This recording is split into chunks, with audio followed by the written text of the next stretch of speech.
Bonsoir à tous, bienvenue pour cet énième débrief, cette thérapie de groupe, ce moment où on se retrouve pour pleurer ensemble sur les performances de l'Olympique Lyonnais qui s'est incliné ce soir au Vélodrome.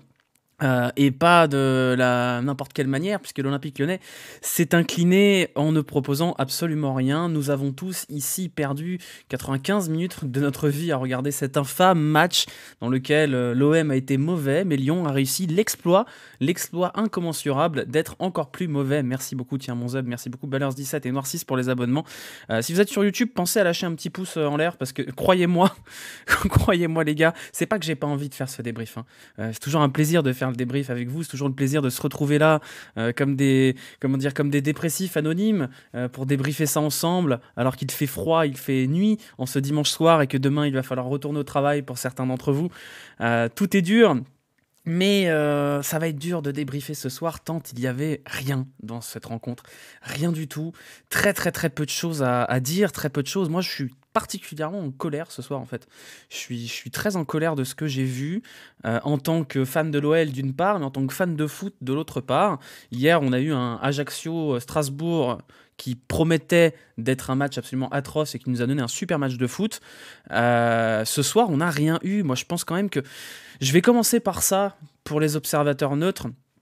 Je vais commencer par ça. Cette affiche, l'Olympico, c'est censé être un des phares, un des étendards de notre très cher Ligue 1, et ça l'a souvent été. Il y a parmi les plus grands matchs de l'histoire de ce championnat qui ont été des Olympico, le 5-5, mais pas que le 5-5. Quand je vois ce que l'OM et l'OL ont proposé ce soir, je suis triste. Je me mets à la place de Amazon, qui a payé très cher pour cette Ligue 1, doit avoir les boules quand même. Je me mets à la place de, je sais pas, le supporter chinois, le supporter américain qui tombe devant la Ligue 1, le match phare de la journée, et qui voit cette merde. Je me mets dans la peau du mec qui arrache un petit peu ses fins de mois pour payer l'abonnement Amazon, qui se dit qu'il aime bien le foot, et qui voit cette daube. Tout ça est quand même très compliqué, hein. Je suis pas certain que les Marseillais ce soir soient très très contents de la prestation de leur équipe. Alors imaginez les Lyonnais. Il faut deux équipes pour proposer quelque chose. Bien sûr, les Marseillais ont fait un match mauvais, on va pas se mentir, hein. Ils n'ont pas fait un bon match, ils ont été très très timides, ils n'ont absolument rien fait de la seconde période. Et je dis ça, c'est pas pour les critiquer, c'est pas pour pour rager ou quoi que ce soit, mais je trouve que c'est un exploit vraiment monumental d'avoir réussi, notamment en seconde période, à ne jamais les mettre en danger. Il y a eu des micros occasions. On va regarder les stats. On va regarder les stats ensemble, ce sera aussi simple. Quand on regarde les stats, on peut se dire oh là là, pas de bol, Lyon a dominé cette rencontre. D'ailleurs, c'est pas 10 tirs, c'est 11 tirs. 10 tirs à 6, 4 tirs cadrés à 2, la possession côté lyonnais. Comme ça, si on regarde les stats et qu'on n'aime pas le football, on peut se dire Lyon aurait mérité au moins le match nul. Mais c'est pas vrai. C'est pas vrai. Lyon n'a rien mérité ce soir. Il y avait clairement moyen de faire quelque chose. Marseille était visiblement heurté de son élimination en Ligue des Champions.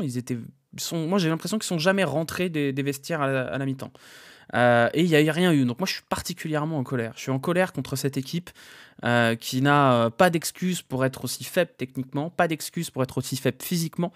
Qu'on soit faible physiquement contre d'autres équipes qui jouent une fois par semaine, je dis pas, mais face à une équipe qui a donné toute sa vie pour essayer de se qualifier en vain en milieu de semaine, c'est dramatique d'avoir aussi peu d'allant, aussi peu d'âme dans cette équipe. Comme je l'ai dit sur Twitter, l'impression d'avoir une petite bande d'enfants. Merci Théo. J'ai l'impression que cette OL, c'est une joyeuse bande d'enfants très sages, où personne ne sort de son rôle, personne ne bouge de sa place. Il n'y en a pas un pour foutre un peu le bordel là-dedans. Lucas Paqueta savait le faire avant.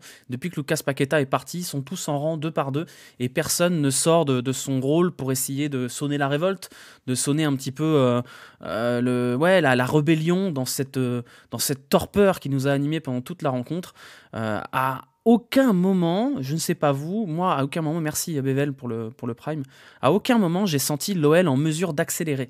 Et on en avait déjà parlé de ce problème d'accélération, on avait déjà parlé lors des derniers matchs de cette incapacité chronique à déclencher un petit peu ce rouleau compresseur. On l'avait vu contre Lille, parce que je vous rappelle que l'OL sort de 2 matchs qu'il a arrachés, 2 victoires de suite arrachées dans les dernières minutes contre Montpellier, alors que le niveau de Montpellier était quand même très faible, arraché dans le dernier quart d'heure contre Lille après un match où l'OL a été dominé. À un moment donné, les coups de chat, ça ne dure pas éternellement. Merci Sylvain pour le Prime. Guimarães top 5 meilleurs joueurs de PL. Bah oui, mais écoutez, forcément le foot c'est plus difficile quand on n'a plus de joueurs de foot. Voilà, moi je sais pas trop quoi dire de façon générale sur ce match. J'ai noté des petits trucs, hein. J'ai noté des petits trucs sur mon petit carnet là.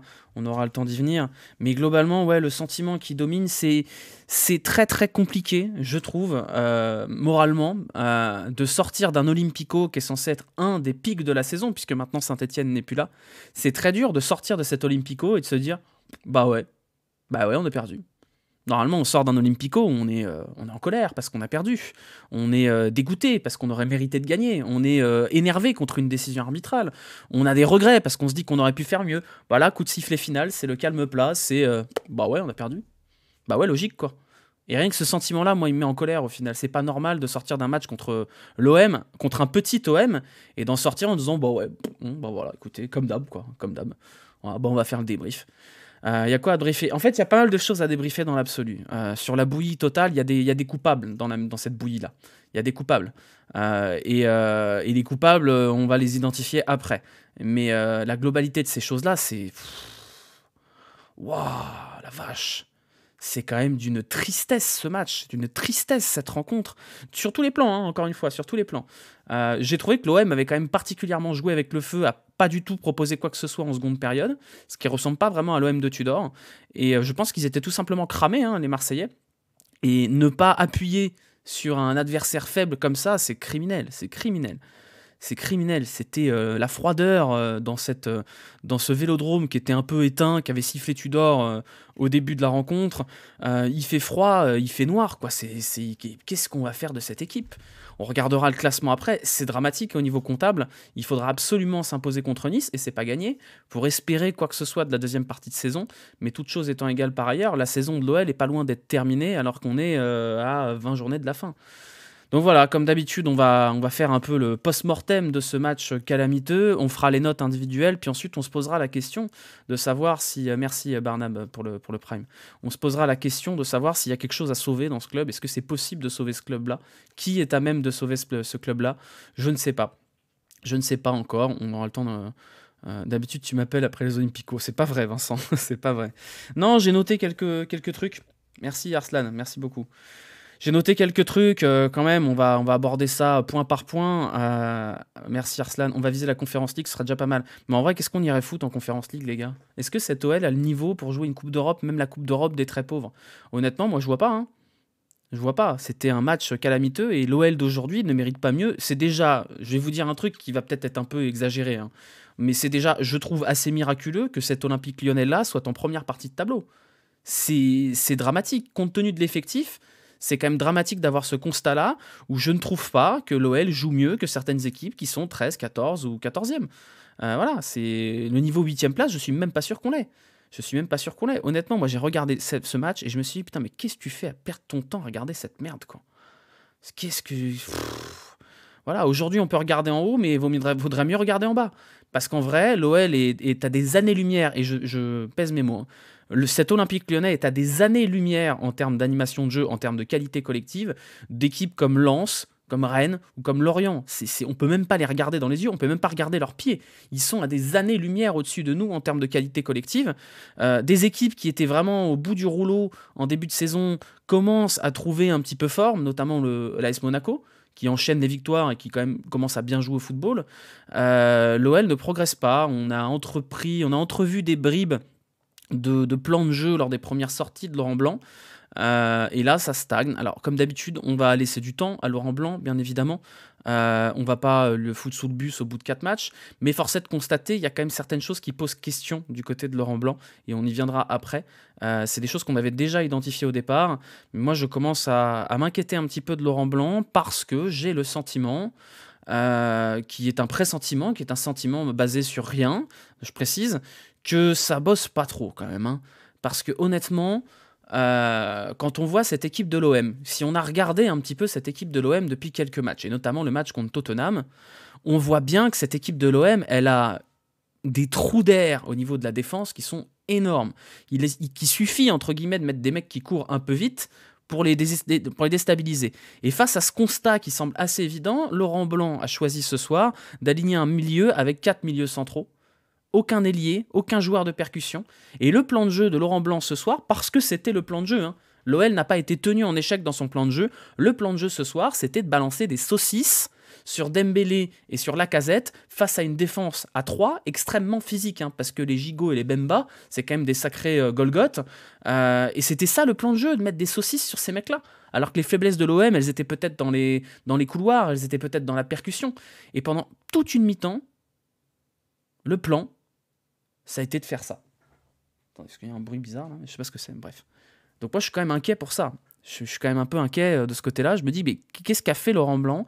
Il est arrivé à l'OL en disant, j'ai regardé 2 matchs de l'OL. A-t-il regardé des matchs de l'Olympique de Marseille cette saison? Est-ce qu'il a regardé des matchs de l'Olympique de Marseille? Parce qu'à un moment donné, là, on est sur un plan de jeu qui nie complètement les faiblesses de l'adversaire. Qui c'est qui fout le bordel là? Ah mais c'est toi qui fous le bordel, d'accord. Pardon, c'est le chat qui fout le bordel. Voilà, donc en gros, moi je suis inquiet parce que on a dit mode pompier jusqu'à la trêve. Merci Gamer Rip pour le Prime. On a dit mode pompier pour Deschamps, pour Blanc jusqu'à la trêve. On va pas espérer quoi que ce soit au niveau du jeu, mais quand même, c'est dramatique. C'est vraiment dramatique. Il y a un problème collectif, il y a un problème de choix d'hommes. Encore une fois, on va venir après. Moi, j'ai noté Boateng, mais Boateng, il faut qu'on en parle aussi. On va parler de plein de choses. Il y a quand même des choses à dire, des choses sur lesquelles râler. Après qu'il essaye de trouver une micro-stabilité dans un 4-4-2 qui réussit peu, après la stabilité n'existe pas. Le problème c'est que ce 4-4-2, il est censé amener un peu plus d'allant offensivement, mais il le fait pas puisque Cacré et Aouar en ailier, bon, nous rigolâmes, et défensivement c'est calamiteux quand même. Défensivement, c'est absolument calamiteux. Boateng, c'est pas le pire. Ah non, Boateng, c'est pas le pire. Mais on va faire des notes individuelles après. Mais globalement, voilà, il y a un problème dans le... Moi, j'ai déjà le sentiment que Laurent Blanc est complètement perdu, en fait. Complètement perdu. Il est perdu dans ses choix d'hommes, il est perdu dans son système, il est perdu dans ses choix de coaching. Ok, c'est que le début et il va falloir qu'il se mette en place. Mais là, ce soir, qu'est-ce que vous voulez sauver de Laurent Blanc ce soir? Qu'est-ce qu'on peut sauver dans ses choix? Il n'y a rien. Il n'y a rien. L'Olympique Lyonnais, je pense honnêtement, et vous allez dire que j'exagère et que je dis ça sous le coup de l'émotion ou de la colère, je pense que c'est une des plus grosses purges que l'OL a livrées depuis, je sais pas, 5-6 ans. Un match comme ça, c'est même pas frustrant. Moi, ça m'énerve. Ça m'énerve profondément de voir qu'il y a rien, quoi. Il y a vraiment rien. Je pense que c'est une des pires purges que j'ai vues en termes de match de foot. Alors peut-être pas tout confondu, mais en termes d'attente par rapport à un match et de montant sur la pelouse et de qualité technique et d'animation collective et d'action tout simplement, en termes de frissons, il n'y a aucun moment où on a vibré en fait. Mais même les Marseillais, ils n'ont pas dû vibrer ce soir. Ils ont vibré sur un pauvre corner dégueulasse. Bravo à eux, hein. Je veux dire, je dis pas qu'ils méritent pas leur victoire. Je pense que Marseille mérite sa victoire parce que ça a été l'équipe la moins à chier des deux. Et c'est vraiment pas un gros compliment que de leur faire. Mais il n'y a pas eu d'occasion pour l'OL alors que la défense de l'OM n'était pas... Mais c'est ça le problème. C'est ça le problème. C'est pas du seum de dire que l'OM a été mauvais ce soir. C'est pas dire oh là là l'OM vous avez été nul. Mais en fait justement que l'OM s'en sorte à 1-0 en ayant été aussi faiblard, parce que l'OM a été très faiblard ce soir, franchement bravo les gars, hein, parce que c'était portes ouvertes quand même, hein. Mais voilà, donc moi je trouve ça triste d'un point de vue amateur de football que cet Olympico soit représentatif du classement des deux équipes. Et encore, je trouve que c'est même pas un match de haut de tableau. Voilà, c'est un match de bas de tableau d'équipes qui jouent le maintien en termes de qualité technique et de chocotte. Et ça, je trouve ça assez triste qu'un match à 21h qui est censé être un des gros matchs de la saison pour l'OL. L'OL, il n'y a plus Saint-Etienne, il n'y a pas de Coupe d'Europe. Des gros matchs, il y en a 4 dans la saison. C'est les 2 matchs contre le PSG, c'est les 2 matchs contre l'OM. Ça, c'est un des rendez-vous de ta saison. Et le rendez-vous de ta saison, un des 4 rendez-vous de ta saison, tu ponds cette merde-là. Mais la honte, c'est la honte. Putain, c'est un des 4 matchs de la saison où tu dois être présent et tu ponds une chiasse pareille. C'est même pas tu t'es fait rouler dessus par l'OM. Tu te fais rouler dessus par l'OM parce qu'ils sont trop forts, comme le PSG peut être trop fort à des moments. Bah tant pis. Voilà, t'as livré un combat, t'étais moins fort. Mais là, non, là, il n'y a pas eu de combat, là. Il y a eu, c'était méchant quand ils se tapent sur la gueule, c'était comme ça, et puis il y en a un qui a mis une tarte dans la gueule de l'autre, puis finito, c'est bon, on arrête de se bagarrer. C'est nul, putain, c'est nul. C'est ça nos locomotives, c'est ça la Ligue 1. Bah on va pas la vendre 1 milliard, hein, c'est fini. Ah non, c'est terrible.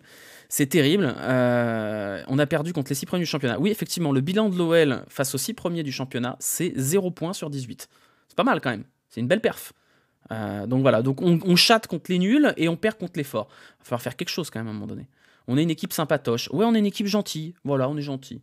on fait pas trop de mal, on pousse pas trop, on fatigue pas trop surtout. Surtout les adversaires, faut qu'ils finissent la rencontre, qu'ils puissent aller se doucher et rentrer tranquillement chez eux sans s'être trop défoncés. On est une équipe de gentils garçons. Moi j'en ai un peu ras le cul quoi.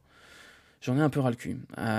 Mais voilà, l'OM était cramé à la ramasse. Bah oui, ils étaient complètement cramés. Ils sont jamais revenus des vestiaires à la mi-temps. Ils ont fait une bonne première mi-temps, l'OM, dans l'absolu. Bon, faut le reconnaître. Première mi-temps, ils méritent d'en mettre au moins 2. Donc ils en mettent 1, c'est bien.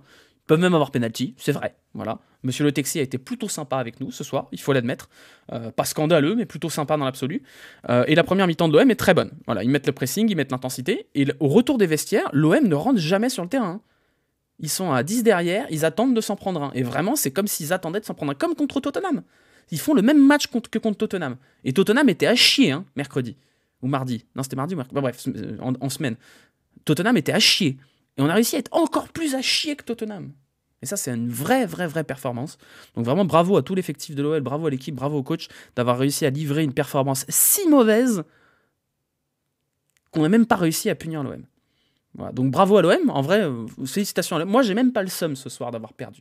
J'ai le seum que mon équipe soit à chier, mais je suis même pas en colère, je suis même pas dégoûté d'avoir perdu contre l'OM, parce qu'il y a aucun moment où l'OL ce soir méritait même l'égalisation. C'est tout. C'est tout. Voilà, donc sur le constat global, c'est ça. Alors maintenant, on va attaquer un petit peu les constats individuels ou les choses qui, moi, m'ont choqué, que j'ai noté sur mon petit carnet, le carnet sur lequel je me défoule, là, pendant c'est une journée horrible. Voilà, c'est ce que j'ai mis en dernier. C'est ça, le match phare. Ça, c'est bon, c'est ce qu'on vient de dire. Moi, je voulais... voilà, j'ai mis match chiant, j'ai mis 5 points d'exclamation. Qu'est-ce qu'on s'emmerde, quoi. Qu'est-ce qu'on s'est emmerdé. C'est horrible, ce match. Horrible, c'est le Death Note, ouais. Alors j'avais noté au début le Texier Frappard. Alors finalement, il n'y a pas grand-chose à dire sur eux, donc déjà bravo, comme quoi ils peuvent parfois arbitrer un match de foot sans trop de dinguerie, même si honnêtement, et je le dis parce que je suis quand même quelqu'un d'à peu près objectif par rapport à ces choses-là, s'il y a penalty sur le tacle de Tagliafico, c'est pas un scandale. C'est pas un scandale. Et s'il y a un petit carton ou deux sur les semelles, là, c'est pas un scandale non plus. Donc dans l'absolu, François Le Texier était plutôt sympa avec nous. On va pas se mentir, il n'y a pas eu de dinguerie ce soir, donc j'avais noté le Texier Frappard en disant et finalement j'ai rien à dire sur le Texier Frappard. Voilà. Mais voilà, il y a une semelle de, alors déjà il y a deux choses. Il y a la semelle de Thiago Mendes, il y a des semelles, on comprend rien. Le règlement sur les semelles, on comprend rien. Un coup, c'est carton rouge pour un mec qui s'essuie 2 orteils sur une cheville, et un coup, il y a un mec qui met tout le pied sur le tibia et il n'y a pas de carton. Donc on comprend rien. Il y a eu une main rigole. Alors c'est anecdotique, hein. Je précise bien que c'est anecdotique, on va pas parler d'arbitrage parce que l'arbitrage il est anecdotique ce soir. Mais à un moment donné, il y a une main qui est sifflée dans la surface sur Cacré, je crois. Mais d'une micro-main. Alors faut m'expliquer pourquoi cette main-là est sifflée, alors qu'il y a quelques semaines, le week-end dernier, sur Nantes-Nice, il y a une giga-main où le mec touche 2 fois le ballon de la main, il n'y a pas péno. On comprend rien, on comprend toujours rien. Voilà, il n'y a pas faute de Tagliafico. Alors, je dis pas qu'il y a faute de Tagliafico, je vous dis que si c'est sifflé, bon, c'est pas un scandale non plus. Voilà, bref. Après, on était sur un match d'une telle faiblesse en termes d'intensité que c'est sûr qu'il n'y avait pas grand-chose à arbitrer dans l'absolu. Qu'est-ce que j'ai noté ? Oui, le premier truc que j'ai noté, c'est ça. Hein. C'est ça, là. Ça, c'est dur, ça. Hein. Ça, c'est dur. Et Maxence Cacré, c'est dur. De manière générale, le match de Maxence Cacré, il est très laborieux. Très laborieux et... Oh, vivement la trêve, on n'en peut plus. Vivement la trêve, moi j'en peux plus, là. Je vous dis, heureusement qu'il y a la Coupe du Monde, là. Heureusement qu'il y a la Coupe du Monde, parce que je sais pas si psychologiquement je peux continuer à faire des débriefs de matchs aussi merdiques encore longtemps. Donc donnez-moi une Coupe du Monde, là. Donnez-moi le débrief contre Nice, c'est vendredi soir, comme ça après on peut profiter du week-end en paix. Et après, hop là, rendez-vous fin décembre. Faut souffler, là. Faut souffler, on n'en peut plus, on n'en peut plus. C'est éprouvant psychologiquement, hein. C'est quand même éprouvant. Non, ouais, Cacré, il a besoin d'une coupure, très clairement. Ouais. Cacré, il a besoin d'une coupure, il est plus lucide. Après, il n'est pas aidé, hein, dans le sens où il est mis à un poste qui n'est pas le sien. Non seulement il joue trop haut, mais en plus il joue sur le côté. Mais on peut lui trouver toutes les excuses du monde. Ça, là, ça c'est dur, quoi. Ça, c'est très dur. Ça, c'est vraiment très dur. Donc voilà, ouais, vivement la trêve, là, qu'on puisse faire autre chose. Lundi, on fera un quiz tennis. Le lundi suivant, on fera un quiz Coupe du Monde. Voilà, on va parler d'autre chose avec le sourire aux lèvres. Je voulais qu'on parle aussi de la défense sur corner. C'est pas nouveau que l'OL est à chier sur corner. Hein. C'est pas une nouveauté. Ce soir, l'OM n'a pas énormément d'occasions. Ils en ont même qu'une seule. Hein. La seule occasion qu'ils ont, c'est Guendouzi qui bute sur Anthony Lopez en fin de match. Sinon, il n'y a aucune occasion. Et le but que tu le concèdes sur corner. Pourquoi tu le concèdes sur corner ? Parce qu'il y a 3 défenseurs sur la pelouse. 3 défenseurs de métier. Enfin, non, pas de métier. On va dire que tu as Boateng et Lukeba, Tagliafico, Gusto, Cacré, Mendes, Le Penant, donc tu as je sais pas combien de joueurs à vocation défensive, et tu te retrouves avec comme seul joueur qui défend au point de pénalty, Moussa Dembélé. Pourquoi c'est Moussa Dembélé qui défend la zone la plus dangereuse sur corner? Ça, faut m'expliquer, je suis désolé. Je veux dire, je suis pas ingénieur en sciences aéronautiques et j'ai pas fait des théories, un Master 2 en tactique de foot. Pourquoi c'est Moussa Dembélé qui occupe le point de pénalty? Ça n'a pas de sens. Donc forcément, quand Jean-Michel Gigot, là, qui débarque, qui fait 2,20 m et 300 kg sur Moussa Dembélé en défense centrale, c'est compliqué quand même. C'est quand même compliqué. Donc je sais pas. Boateng est au deuxième poteau. Donc, ça, je comprends rien. Je comprends rien aux phases arrêtées de l'OL. On a un tireur de coup de pied arrêté, c'est Maxence Cacré. Je comprends pas pourquoi c'est Maxence Cacré, même s'il les tire pas trop mal, hein, je dis pas le contraire. Voilà, donc tu prends un but sur corner qui est évitable. Et sans ça, peut-être que tu fais 0-0 et que tu sortes ce match en dépression, mais pas tant que ça. Mais voilà, bon. On est très fatigué de ce manque. Enfin, à un moment donné, c'est du manque de taf, ça. C'est du manque de taf. Si c'est pas du manque de taf, c'est quoi? Voilà. J'ai noté Blanc à l'ouest. Je comprends pas ce qu'il fait. Je comprends pas ce que fait Laurent Blanc. Je comprends pas le plan de jeu de départ. Je comprends pas le choix des hommes. Je comprends pas la logique dans l'animation. Et encore moins le truc qui m'inquiète, dont j'ai déjà parlé.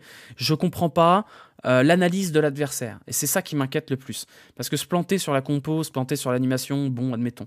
Mais je comprends pas l'analyse de l'adversaire. Je comprends pas cette logique de mettre sur les côtés des milieux axiaux, des milieux relayeurs, alors que tu as besoin de vitesse et tu as besoin de déséquilibre devant. D'ailleurs, on a vu que quand Tété et Cherki sont rentrés, alors c'était pas mieux dans l'absolu, mais au moins, il y avait une potentielle étincelle qui pouvait arriver. Donc ça, je comprends pas. Je comprends pas, il a l'air paumé, je sais pas, peut-être qu'il a découvert le golfe de Jassieux, je sais pas, mais voilà, je comprends pas le choix de Boateng. Je comprends pas, vraiment. Autant quand tu joues à 3 derrière, je peux comprendre que tu puisses pas te passer de Boateng. Ça, j'entends. Mais là, tu joues à 2 derrière et tu choisis de mettre Boateng qui, 1, est pas bon dans l'absolu. Il est à la rue. 2, physiquement, c'est une catastrophe. Et 3, c'est un être humain catastrophique, puisqu'il a été définitivement condamné en appel. Là, vous avez peut-être suivi l'histoire. Bon, ça joue pas sur le sportif, mais ça fait partie des choses qui devraient quand même rentrer dans la réflexion de se dire, est-ce que c'est vraiment nécessaire de garder ce mec-là? Je ne sais pas. Mais quand on a Diomandé sur le banc et qu'on a Boateng qui est cramé comme une pizza qu'on a oublié au four depuis 2 ans, il y a peut-être des choix à faire là-dessus. Mendes a dû compenser Boateng tout le match. Paradoxalement, j'ai trouvé que Mendes avait fait un plutôt match correct, parce qu'effectivement, toute la première mi-temps, il est venu descendre et on défendait à 3 parce que Mendes est obligé de colmater les brèches laissées par Jean Boateng pendant toute la rencontre. Donc à un moment donné, je sais pas ce qu'il fait avec Boateng, et je pense que c'est parce que le running gag, c'est de dire que Laurent Blanc est bloqué en 2014. Effectivement, en 2014, Jérôme Boateng était probablement le meilleur défenseur du monde. Il serait temps d'arriver en 2022, Monsieur Blanc, parce que là, ça devient laborieux, hein. Non, Boateng, c'est compliqué. Non seulement sportivement, il apporte très peu, mais en plus, quand vous mettez Boateng sur le terrain, sauf très rares exceptions, vous devez cocher un remplacement à la 60-70e qui fout le bordel dans l'équilibre défensif et qui gâche une option de coaching. À quoi ça sert de faire jouer Boateng encore? À quoi ça sert? L'expérience, on voit bien que ça change rien dans cette équipe. Les joueurs d'expérience sont pas capables de réagir. C'est une catastrophe. Donc voilà, je sais pas ce qu'on a à raconter là-dessus. On parlera de Mendes après, parce que moi, j'ai pas trouvé Mendes horrible. Je l'ai trouvé un peu maladroit avec le ballon, bien sûr. Comme d'habitude, c'est assez régulier, ça. Mais j'ai trouvé qu'il avait été plutôt intéressant comparé au reste. Condamné pourquoi Boateng? Parce qu'il mettait des patates dans la gueule de sa femme. Donc on est quand même sur quelqu'un de pas très très sympathique dans l'absolu, sachant qu'il y a une autre affaire en cours où visiblement il aurait eu un petit rôle dans le suicide de son ex-compagne. On est quand même sur quelqu'un qui a l'air humainement pas top. Voilà. Donc bon. Non, tu confonds, là, c'est une autre, Sylvain. Il y en a 2. On parlera aussi de l'entrée de Giera quand on fera les notes, parce que s'il faut sauver quelques mecs dans cette rencontre, on sauvera Anthony Lopez, qui n'a pas eu grand chose à faire paradoxalement, mais qui a été là quand il fallait. On sauvera Jeffrey Nedalid, qui a des défauts, mais qui a quand même le mérite de, quand il a le ballon, se dire il peut se passer quelque chose. Voilà. Jeffrey Nedalid doit être titu. Au rythme où ça va, oui, franchement, oui. Voilà. Alors, il y a un problème, Jeffrey Nedalid, c'est que dès qu'il prend le ballon, il fait 50 touches de balle, il ralentit le jeu, mais au moins il y a du jeu. Vous voyez ce que je veux dire? Parce que les autres, quand ils touchent le ballon, ils le perdent. Donc c'est bien le problème. L'entrée de Cherki est insupportable. Ouais, après, c'est le défaut de Cherki, ça. Elle est anecdotique, ça.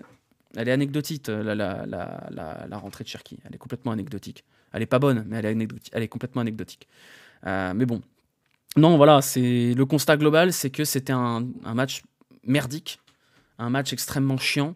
Un match très très laborieux techniquement. Le niveau technique était absolument abyssal. Il est indigne d'équipe de ce niveau-là financièrement et en termes de stature. Je trouve ça absolument... En vrai, moi, je suis écœuré du niveau technique que j'ai vu ce soir. Je suis écœuré. On aurait dit... Enfin, je veux dire, j'ai regardé le Multi-League 2 hier et c'était mieux que ça. Arrête de faire chier le chat, putain. Casse les couilles, celui-là. Mais bon, arrêtons de dire que c'est anecdotique. Toutes ces entrées sont mauvaises. Mais les entrées des autres sont dégueulasses aussi. Arrêtez. Et on va pas recommencer. Vous allez pas recommencer. Pourquoi on a fait un match. Tout le monde a été nul. Tout le monde, hein, sans exception ou presque. Et vous débarquez sur le chat. Cherki, il fait une mauvaise entrée. Putain, oui, il fait une mauvaise entrée. Mais on s'en fout. On s'en fout, ils sont tous nuls. Ils sont tous nuls. Donc bon... Mendes a été bon. Ouais, Mendes, ouais. Mendes a été pas mal. Mais bon... Non, voilà, le constat global, c'est que... il va être court ce débrief dans l'absolu parce qu'on va vite passer aux notes. Mais le constat global, c'est que l'OM a été mauvais et que Lyon a réussi l'exploit d'être encore plus nul dans cette rencontre. Et je considère que c'est vraiment un exploit tant la seconde période laissait place à une égalisation, voire mieux. N'importe quelle équipe de Ligue 1 aurait, je pense, été capable de pousser, au moins d'essayer de pousser dans ses retranchements et de se dire, pouvoir finir ce match en se disant, putain, on aurait dû égaliser. On aurait dû. On n'a pas eu de chance, mais on aurait dû. À aucun moment, l'OL a été en mesure de se dire, bah voilà, on va réussir à faire quelque chose de ce match. Et malheureusement, c'est dans la lignée des derniers matchs. On a eu 2 victoires qui étaient en trompe-l'œil. Je suis désolé de le dire, mais c'était du trompe-l'œil. La victoire contre Montpellier, c'était face à une équipe de Montpellier qui était extrêmement faible. Montpellier fait quand même partie des équipes les plus faibles de cette première partie de saison. Et on a dû l'arracher à la 90e. Et contre Lille, c'est un miracle absolu que l'Olympique Lyonnais ait été en mesure de s'imposer. La vérité, c'est que le fil rouge de cette équipe, c'est qu'elle est à chier et qu'il faut vite que ce début de saison se termine, parce que pour l'instant, il n'y a absolument rien à sauver et il n'y a rien qui n'est construit dans cette histoire-là. Donc on va avoir 1 mois et demi pour faire un reset, 1 mois et demi pour essayer de voir où on peut renforcer, qui on peut dégager, comment on peut jouer. Est-ce que ça suffira? C'est même pas sûr. Le problème, il est très loin d'être que physique. Donc voilà, à aucun moment, moi j'ai vu, voilà, c'est ça, c'est ce que tu me dis, Daft. À aucun moment j'ai vu l'OL capable de renverser le match, aucun mouvement, pas de haine, oui, il n'y avait rien. Il y avait un côté, dépit, d'enfants battus qui ne savent pas trop comment s'en sortir. Genre Nice, on s'en sortir bien avec un nul. Alors Nice, c'est particulièrement nul à chier aussi. Franchement, Lyon-Nice, on arrive sur 2 équipes qui sont catastrophiques. Et je ne serais pas surpris qu'on gagne contre Nice, tellement Nice est nul. Mais c'est un match là, c'était le dégueulassico. Contre Nice, ce sera le dépressico. Ce sera terrible. Donc effectivement, il faudra absolument s'imposer contre Nice. Je vais vous montrer, vous savez quoi, on va regarder le classement là, pour que vous ayez à peu près une idée de la catastrophada. Voilà, le classement, le voici. Vous voyez qu'il y avait quand même une opération à faire ce soir, parce que si Lyon gagnait, Lyon revenait à 23 points et se mettait dans le wagon, là, le petit wagon des places européennes. Avec la défaite de ce soir, Lyon se retrouve à 7 points de la 6e place. 7 points de la 6e place et 8 points de la 3e place. C'est loin, merci Guimarães. Merci beaucoup Guimarães pour le prime. On est comptablement, s'il y a défaite contre Nice, il faudra dire au revoir à la saison, on va pas se mentir. Content de voir que tu t'es rendu compte que l'effectif était faible. L'effectif est pas faible. Je suis désolé, j'en reviens au même truc. L'effectif n'est pas faible. L'effectif de l'OL n'est pas faible. Les joueurs ont la tête à l'envers, mais pour moi, les questions d'effectif, ça m'énerve. Merci Killer pour l'abonnement. L'effectif est pas faible. On y vient après. On y vient après, d'abord sur le classement. Et quand vous regardez le classement, l'OL est à égale distance de la 4e place ou de la 6e place, si on veut regarder le verre à moitié vide, que de la 15e.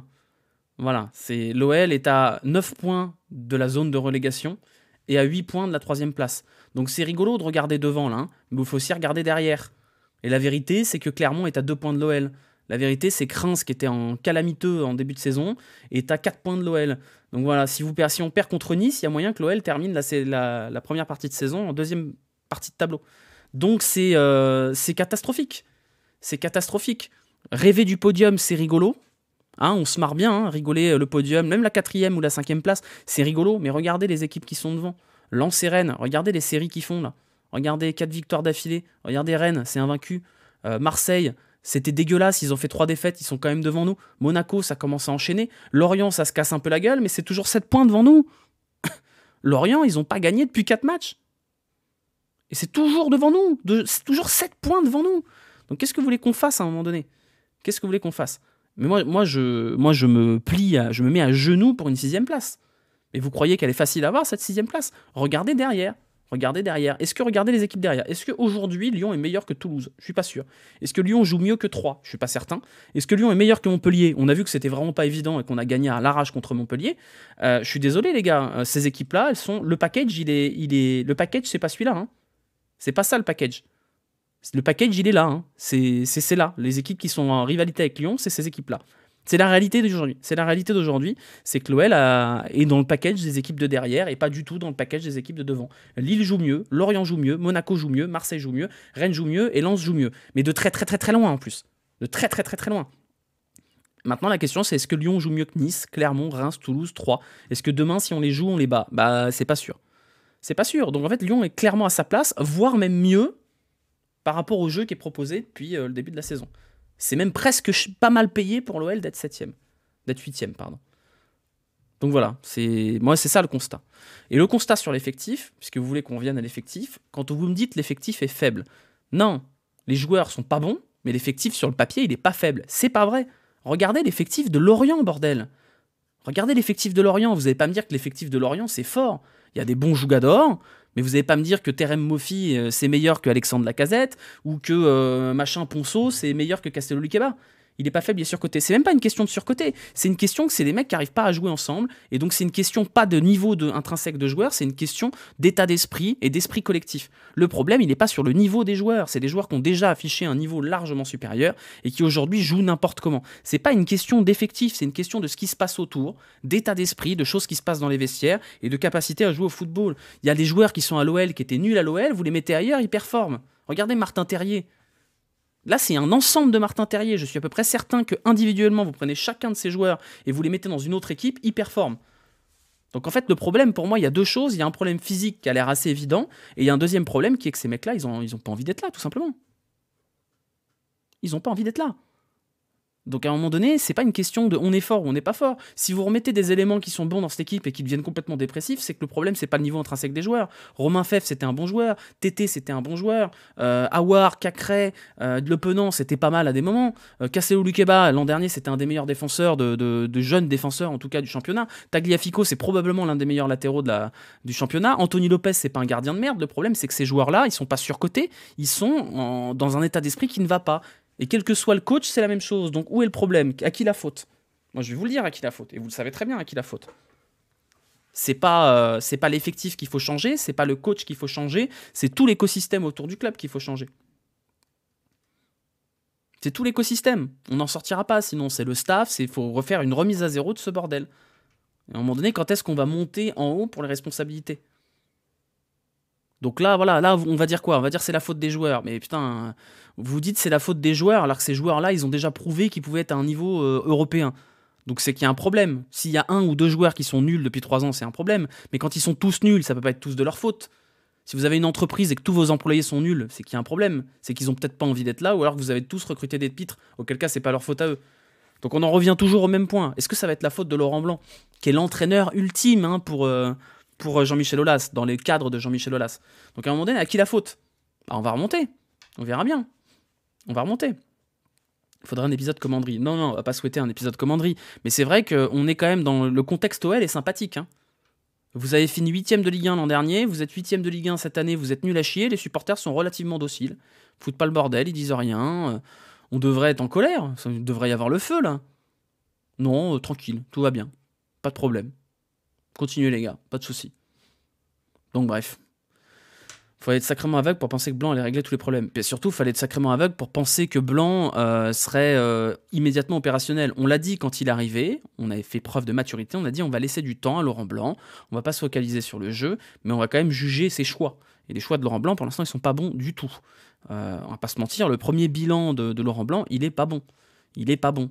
Il y a une instabilité défensive qui fonctionne pas, il y a des choix d'hommes qui sont incohérents, il y a du coaching qui est foireux, et il y a un bilan comptable qui est très très très moyen. Donc ouais. Donc il y a un problème. Et s'il y a un échec Laurent Blanc, bah, à ce moment-là, il n'y a plus rien à sauver les gars. Il n'y a plus rien à sauver. Donc bref, voilà pour le constat global. On regardera après le match contre Nice, mais s'il y a une nouvelle défaite contre Nice, on va pleurer, quoi. Merci Daft pour l'abonnement. Voilà. Pour moi, il faut quand même un grand reset de ce club. Il faut changer tout. Il faut renouveler une grande partie de l'effectif, renouveler le staff. Parce que Laurent Blanc ou pas Laurent Blanc, il y a une grande partie du staff qui est toujours le même. Et surtout l'état-major et la mentalité de ce club, il faut qu'il y ait un changement. Mais est-ce que vous pensez que... Est-ce que moi, je crois que c'est possible? Je suis pas certain. Je suis pas certain. Voilà. Mais... Moi, je suis déprimé, en vrai. Ça me casse les couilles. Tous les week-ends, on regarde de la merde. Tous les week-ends, on se farcisse ces purges. Et tous les week-ends, on espère que quelque chose va changer, alors qu'on sait très bien que ce sera pas le cas. Qu'est-ce qu'il faut pour que ce club se remette à l'endroit? Honnêtement, ça fait 10 ans que ça dure. 10 ans que c'est l'encéphalogramme plat, qu'il y a quelques petites sursauts de temps en temps, d'un long déclin avec des petits pics qui permettent de mettre la poussière sous le tapis. Oh, la campagne d'Europa League, trop bien. Oh, une finale de Coupe de la Ligue où on a été nul, trop cool. Oh, une demi-finale de Ligue des Champions, super. Mais tout ça, c'est des caches-misères. Et ça fait 10 ans. 10 ans qu'on descend, qu'on descend, qu'on descend. Jusqu'où on va descendre? Bordeaux était champion de France en 2009. Regardez où ils sont aujourd'hui. Voilà. Voilà pour le constat. Et bonne soirée à vous. Hein. On va passer aux notes. Ça nous déprimera encore plus. Alors, les notes. Hop, c'est parti. Alors, attendez, il faut juste que je calibre le truc correctement. Alors, les notes. Hop. On va dessiner le terrain comme d'habitude. Vous connaissez la tradition. Alors, nous avions ce soir un beau terrain de foot. Est-ce que les lignes vont être droites aujourd'hui? Pas trop. Ça pourrait être pire. Ouais, ça pourrait être pire. Hop, voilà. Belle ligne centrale en vrai. Ah merde, il y a deux. Attends, hop, voilà, c'est mieux. Alors, nous avions ce soir dans les buts Anthony Lopez. Nous avions à droite Jérôme Boateng. Merde, j'ai mal écrit Boateng. Boateng. Castello Luqueba. Tagliafico. Lopez très bon. On y vient après. Malo Gusto. Ensuite, nous avions Mendes. Le Penant. Caqueret. Aouar. Lacazette et Dembélé. Un jour, je les ferai en avance, mais je pense que ça fait partie un peu de la tradition d'écrire ces trucs-là. Bon, j'ai mal écrit Dembélé, je vais le refaire. Voilà, Dembélé. Nous avions aussi deux entrants à la mi-temps qui étaient... alors, laissez-moi me souvenir. C'est Le Penant qui est sorti. Hein. C'est Le Penant qui est sorti, qui a laissé place à Giera. Et c'est Dembélé qui a laissé place à Toko. C'est ça à la mi-temps. Ok. Voilà, ça c'est bon. Alors, dans l'ordre. C'est Aouar qui est sorti. Pardon, excusez-moi. On va le refaire. Aouar. On va le refaire. Alors. Aouar pour Toko. Hop. Et c'était Le Penant pour JR, on est d'accord. Voilà, c'était JR. On peut voir les chats après. Oui, si vous voulez. Plus tard. Après le débrief. Non, c'est là, JR. Ok. Alors, Lopez, ça fait partie. Il faut regarder les matchs sérieux. Le coaching, en vrai, voilà quoi. Une dent contre Le Penant, quoi. Lopez, c'est un des rares à sauver ce soir. Même si, quand vous regardez les stats, il y a un sauvetage. Hein. Il y a un arrêt de Lopez ce soir. Il peut pas faire grand chose sur le but. Il peut même rien faire sur le but. J'ai pas envie de mettre 7, hein, même s'il y a un bel arrêt, c'est un arrêt. 7, vous êtes gentil quand même avec Lopez. Hein. Vous êtes gentil. Pour moi, c'est un 6 ou un 6,5. Allez, 6,5, on va dire. En vrai, il a un arrêt à faire, il le fait. Pour le reste, bon, le jeu au pied, c'est toujours pas la folie absolue. Il y a quelques sorties clutch dans les pieds, c'est vrai. Et sans lui, ça fait 2 ou 3. Hein. Ça fait 2 ou 3 sans lui. Aouar pour Reine Adélaïde. Dembélé pour Toko. Et les autres, ils arrivent plus tard, on les note pas. En fait, c'est les remplacements à la mi-temps. Il fait des belles relances. Ça va. Et je pense que sur ce match-là, c'est difficile de mettre 7. Hein. 7, c'est quand t'es vraiment clutch. Ce soir, Lopez, bon, il y aurait eu 0-0 avec des arrêts de Lopez à balle, on aurait mis 7 ou 8. Mais voilà, enfin bref. Non, mais les entrants, on les note que quand ils font une mi-temps entière. Les autres, on les note pas. C'est comme ça. Parce que je pars du principe qu'on peut pas noter des mecs qui font un quart d'heure ou 20 minutes. On va aussi sauver Tagliafico, qui à mon sens a été bon quand même, notamment avec ce tacle qui empêche l'OL d'être mené 1-0 à la 12e minute.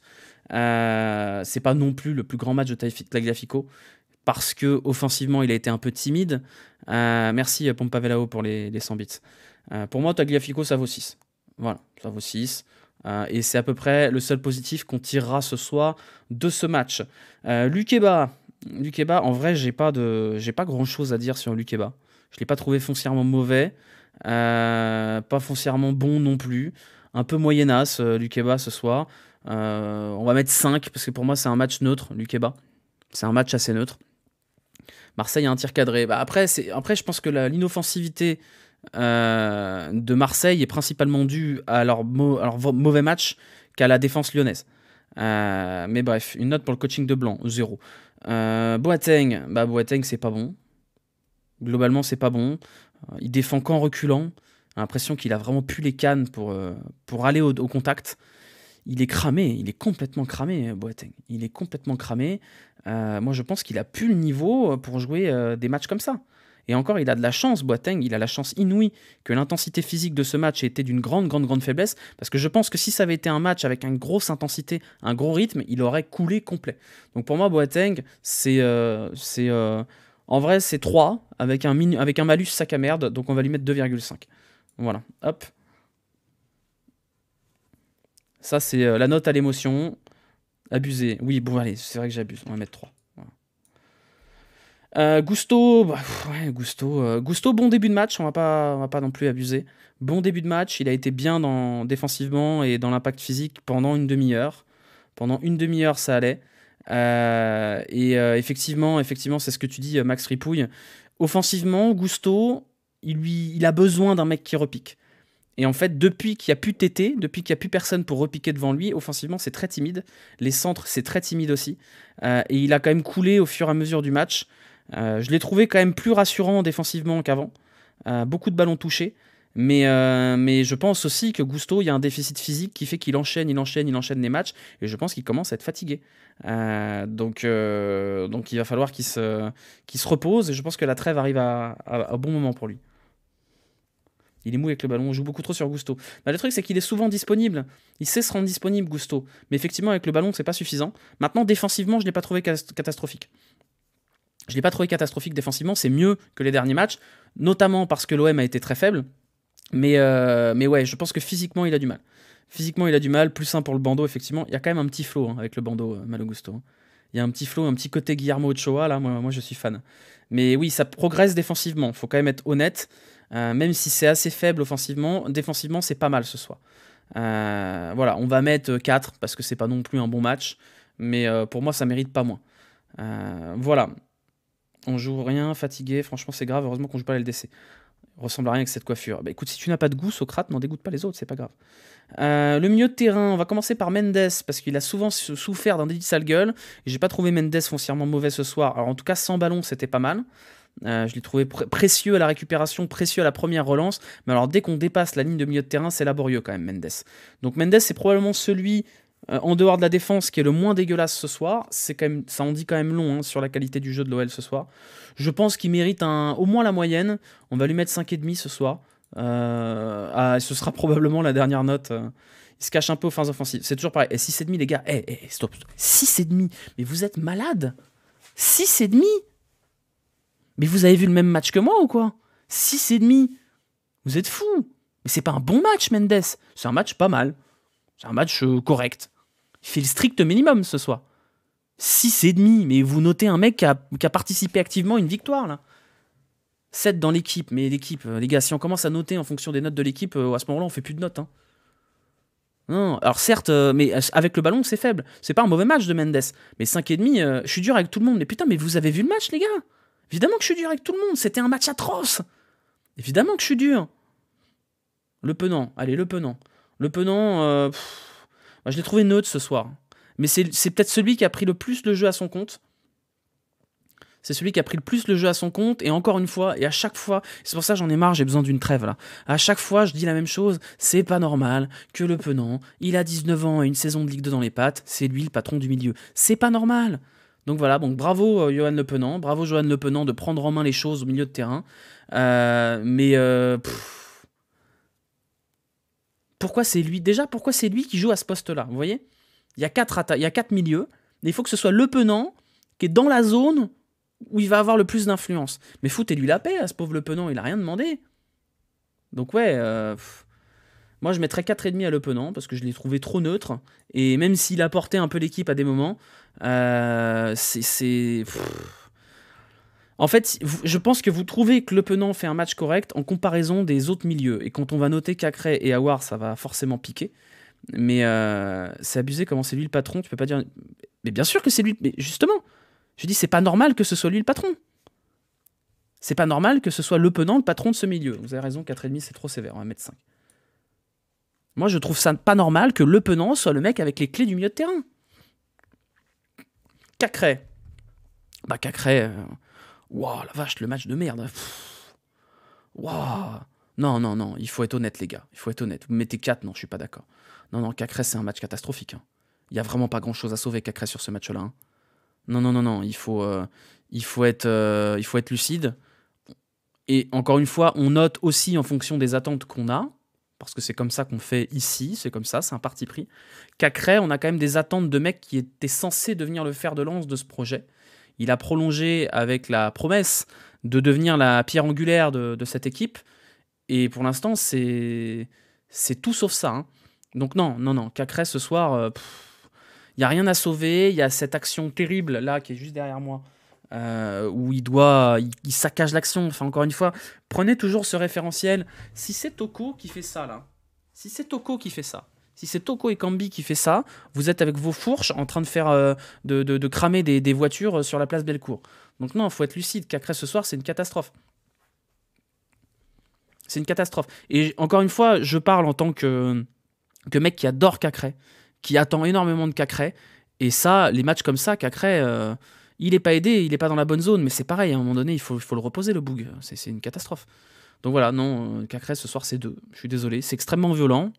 C'est très dur de mettre 2. Mais je suis désolé, si c'est Mendes qui fait le match de Cacré, vous lui mettez 2 ou 1. Donc voilà. J'ai pas vu le 3 contre 1, mon slime planté. Il est derrière moi. Voilà l'action. L'action, c'est ça. C'est un corner offensif. Et Cacré la donne au défenseur. Voilà, c'est ça l'action. Donc c'est problématique, c'est vraiment problématique. Aouar ce soir c'est très timide, la première mi-temps est désastreuse aussi. Moi j'ai même pas, pour vous dire, j'étais un peu perdu dans mes changements là, parce que je l'ai même pas vu sortir. T'es rentré par où, on t'a pas vu sortir, je sais pas. Aouar, je l'ai pas vu jouer ce soir. Je l'ai même pas vu sortir, vraiment. Donc un fantôme, 2,5 quoi. Un fantôme ce soir. Voilà, on va noter Toko. Mais Toko, en vrai, quand il est rentré, je me suis dit, c'est pas con comme choix. C'est pas con de faire rentrer Toko, parce qu'il va apporter un peu de vitesse, un peu de percussion. Puis bah, en fait, non. Voilà, Toko, nous rigolâmes.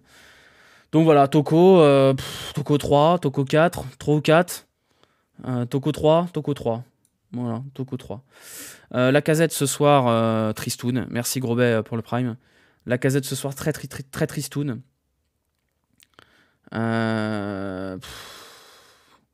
Malhonnête un peu sur Toko. Il y a quoi Toko? Il y a quoi d'intéressant sur... Alors, juste qu'on soit objectif, il y a quoi d'intéressant sur la rentrée de Toko? Dites-moi, hein, parce que vraiment, moi j'ai fini par m'endormir, donc il y a quoi de... Il y a rien sur Toko. Il y a pas de truc notable. Il y a un tir, oui effectivement, il y a un tir. Mais il y a un tir de Cherki aussi, et vous lui pétez la gueule. Donc, Lacazette, je l'ai trouvé très tristoun aussi, en difficulté. Après, encore une fois, vous voyez, c'est là où on en revient à Laurent Blanc. Le plan de jeu, vous aviez Gigot, Mbemba, et je sais plus qui était l'autre, c'était Balerdi, je crois. Et vous envoyez, qui font tous 2,50 m, et vous envoyez des grosses saucisses sur les deux mecs de devant. Je vais être indulgent avec Lacazette, mais qu'est-ce que Blanc attend que Lacazette fasse contre des mecs qui sont plus grands et plus costauds que lui, et en plus ils sont 3 contre 2?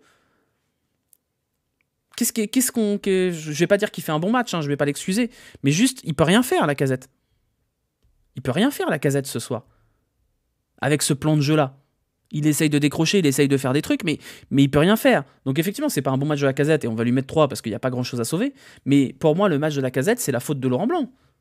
C'est la faute de Laurent Blanc qui visiblement, la consigne, c'était de balancer des cacahuètes sur les deux de devant.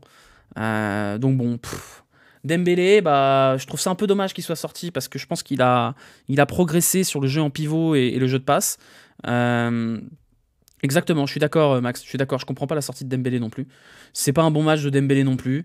On va lui mettre 3,5 parce que je pense qu'il a plus de circonstances atténuantes et qu'il a quand même plus existé que Lacazette. Mais bon, j'ai pas compris. Et Jeffrey Nedelaide, c'est peut-être le seul truc intéressant dans le coaching. Il a encore fait une bonne entrée, Jeffrey Nedelaide. Il y a toujours ce problème qui joue à 2 à l'heure et qui ralentit le jeu, mais il est pas mal. Il est pas mal, et au moins, quand Jeffrey Nedelaide a le ballon, on se dit, il va peut-être se passer quelque chose. Il y a eu un geste assez fou de passement de jambes, virgule, assez dingue. Titoum, si l'approche prochain copier-coller, tu dégages. Je te préviens, à un moment donné, si je lis pas ton message, c'est parce que j'ai pas envie de le lire. Voilà, donc pour les notes, voilà ce que ça donne. Je trouve honnêtement les notes généreuses par rapport à la bouillie produite. C'est dur, hein. C'est très très dur. C'est très très dur. Il n'y a pas grand chose à sauver. Et même quand on fait des notes, on a l'impression qu'on n'a pas fait un si mauvais match que ça. Mais bon, tout ça est très laborieux. Il y a eu d'autres entrées. Il y a eu l'entrée de Tété qui n'a pas fait grand chose, mais on peut sentir quand même que quand il y a Tété sur le terrain, il y a un facteur X qui peut quand même faire des choses. Même Cherki, la rentrée de Cherki est pas bonne. Mais et elle est agaçante aussi parce qu'il fait des passements de jambes à 50 mètres du but et ça, j'ai envie de l'étrangler. Mais bon, voilà, quand il y a Cherki et Tété sur le terrain, on sent qu'il y a peut-être un peu plus moyen de déclencher des choses. Mais bon,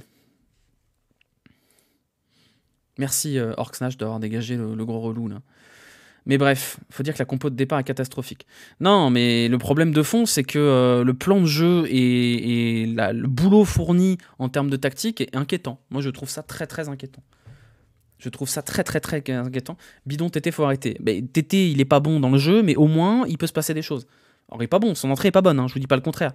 Et Cherki, sa rentrée est dégueulasse aussi, hein, je vous dis pas le contraire. Donc, mais voilà. Je trouve que Cherki n'a pas été éclaté. Moi, je trouve que Cherki n'a pas fait une rentrée désastreuse, mais Cherki fait encore une rentrée énervante. Et je pense que c'est ça le problème. Le problème, c'est que quand Cherki rentre et qu'il fait des trucs qui donnent envie de se fracasser la tête contre le mur, on retient que ça. Et c'est normal qu'on retienne que ça. Et à un moment donné, j'ai vu Sofiane, notamment sur Twitter, s'énerver très fort et dire qu'ils sont complètement cons à un moment donné. Des mecs qui font des passements de jambes à 0,1 dans le rond central alors qu'il y a 10 joueurs dans la surface. Faut quand même avoir un QI football pas très très élevé. Et voilà, après la compo de départ, putain, tu dois gagner des points, tu dois marquer des points, et t'as 7 joueurs à vocation défensive sur le terrain. Mais quel est le projet, quoi? Quel est le projet? Forcément qu'on gagne pas des matchs quand ça, là, ça c'est la défense. T'es censé jouer au football au départ de la rencontre avec ces 3 mecs-là, tout seul devant. Tout ça, c'est pas que c'est des mauvais joueurs, mais juste c'est pas des créateurs. Il n'y a aucun de ces mecs-là qui s'est créé une action. Et encore, Aouar, c'est pas le plus grand créateur du monde depuis 2-3 ans. Donc à un moment donné, quel est le projet? C'est quoi le projet? Laurent Blanc, c'est quand même un entraîneur qui a été connu pour avoir pratiqué le plus beau football qui est pratiqué le Paris Saint-Germain depuis la reprise des Qataris. Putain, c'est ça l'OL, c'est ça Laurent Blanc. Donc voilà, je suis... Voilà. On va faire le Jurigno, on va faire un point Ligue 1, et après, on dira rendez-vous vendredi, mais on a envie de canner, hein. On a envie de canner complet, laisse-lui du temps. Bien sûr qu'on va lui laisser du temps, c'est le jeu, on va lui laisser du temps. Et surtout, on va lui laisser la prépa qu'il va faire pendant la Coupe du Monde, et on verra à la reprise, parce que de toute façon, la reprise, ça va pas être compliqué, hein. Il y a un enchaînement d'équipes de merde entre janvier et février, où il n'y a pas intérêt à perdre des puntos. Donc c'est pas encore perdu, il y a moyen d'enchaîner une bonne période au début de l'année, mais il va falloir bosser, hein. Oh là là là, il va falloir bosser de ouf, hein. Il va falloir vraiment bosser de ouf. On va passer sur le Jurigno. Hop, les notes du match. Non, alors on va pas faire ça parce que je suis pas logué, mais je vais arriver immédiatement. Est-ce que ça fonctionne? Voilà. Faut pas perdre contre Nice non plus, mais il faut gagner contre Nice. C'est pas qu'il faut pas perdre contre Nice, c'est qu'il faut gagner contre Nice. Le Jurigno. Je Je vous le mets dans le chat, le lien, si vous voulez voter. Si vous êtes sur YouTube, vous avez le lien qui apparaît dans le chat, c'est jeanfion.com/Jurigno. Vous tapez Jurigno sur Google et vous allez le trouver. Je vous rappelle un peu le principe. Prenez 5 joueurs, théoriquement les 5 joueurs qui ont le plus marqué la rencontre, et vous les mettez une note de -5 à +5. Donc les 5 joueurs qui ont le plus marqué la rencontre, déjà c'est Lopez, parce que c'est censé quand même être le meilleur joueur de cette équipe. Et derrière, je pense que c'est Cacré. Cacré qui mérite un -4 bien tassé. On va mettre Aouar aussi, parce qu'à mon sens, c'est les deux qui sont problématiques dans la construction.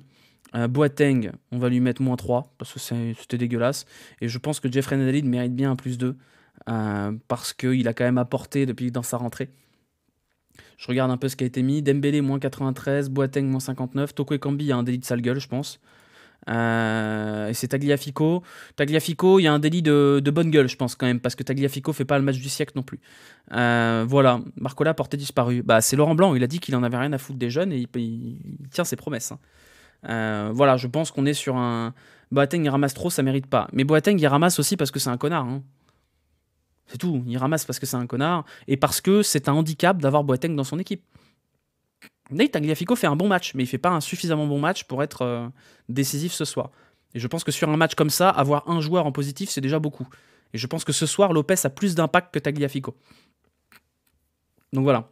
Moi, je mets un -3 à Boateng parce que je pense que 1, il n'est pas au niveau, que 2, c'est un handicap, que 3, il coûte très cher, et que 4, c'est un être humain de piètre qualité, que ça me fait chier qu'il joue dans mon club. Voilà, c'est simple. Donc j'aimerais bien, j'aimerais bien que malencontreusement, il ne revienne pas de blessure, par exemple. C'est vrai qu'il sauve un but, Tagliafico, vous avez raison. Après, ça peut être penalty aussi. Hein, donc non, je vais pas mettre 2 positifs dans ce match de merde. Donc vous êtes totalement libre de votre côté d'aller noter Tagliafico. Hein. Je vous rappelle que c'est un vote collectif et que vous votez comme vous voulez, comme vous l'entendez. Hein. Penalty plus carton, oui, c'est vrai.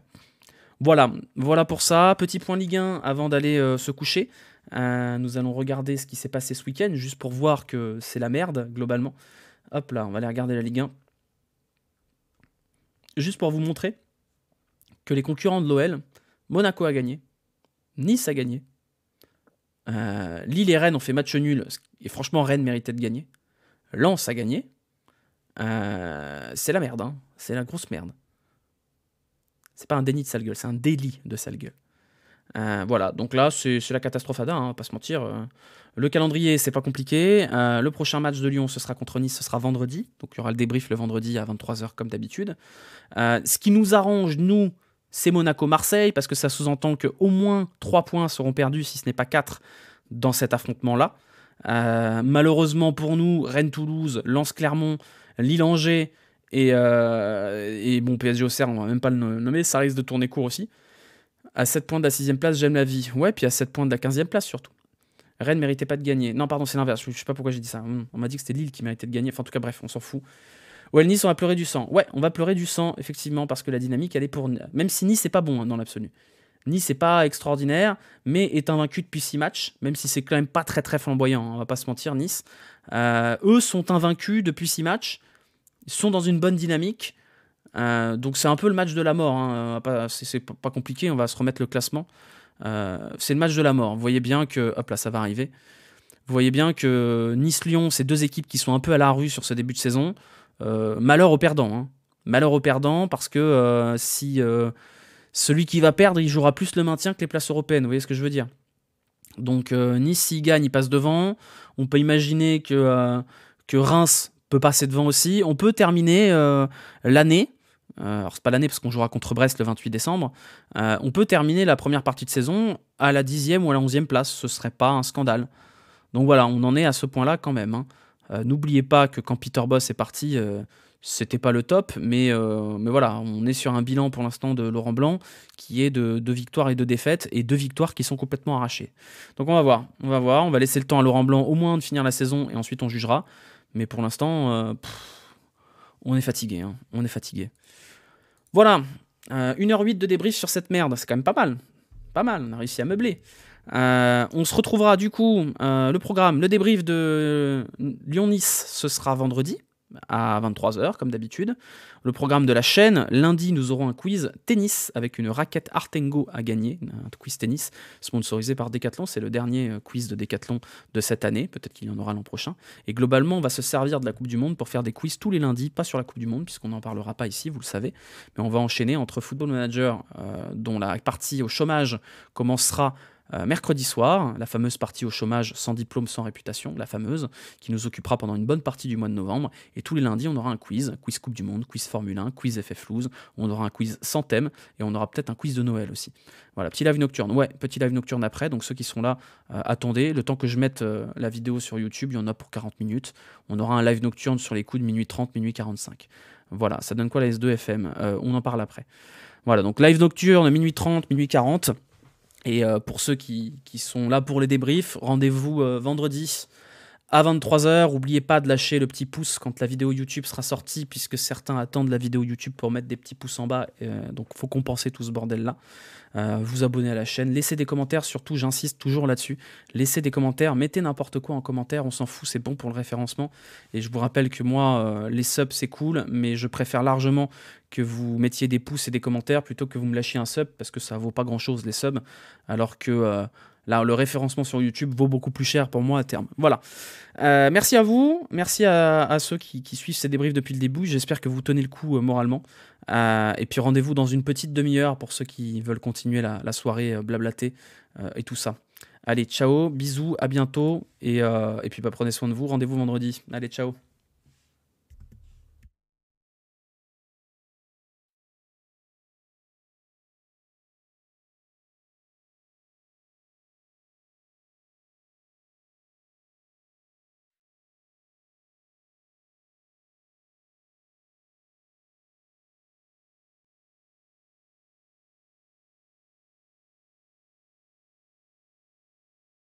Ça vous fait rien, ça vous fait rien, ça vous fait rien, ça vous fait rien, ça vous fait rien, ça vous fait rien. Dans la vie, c'est juste ça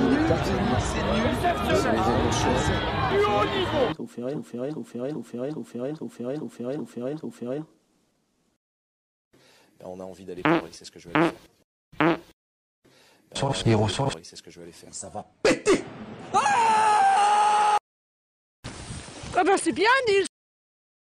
C'est juste. Ça vous fait rien. C'est les émotions. Ça vous fait rien. Dans la vie, il n'y a qu'une chose qui est inéluctable, c'est caca dans la culotte. Caca dans la culotte. C'est nul, Denis, c'est nul de A à Z. On a envie d'aller pleurer, c'est ce que je vais aller faire.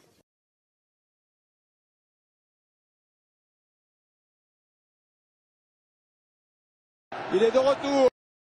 Il est de retour. Il est de retour. Et ça continue à attaquer devant. Ça s'agite à l'avant. Et allez, une attaque de Simon. Décroché. La télé, celui-là.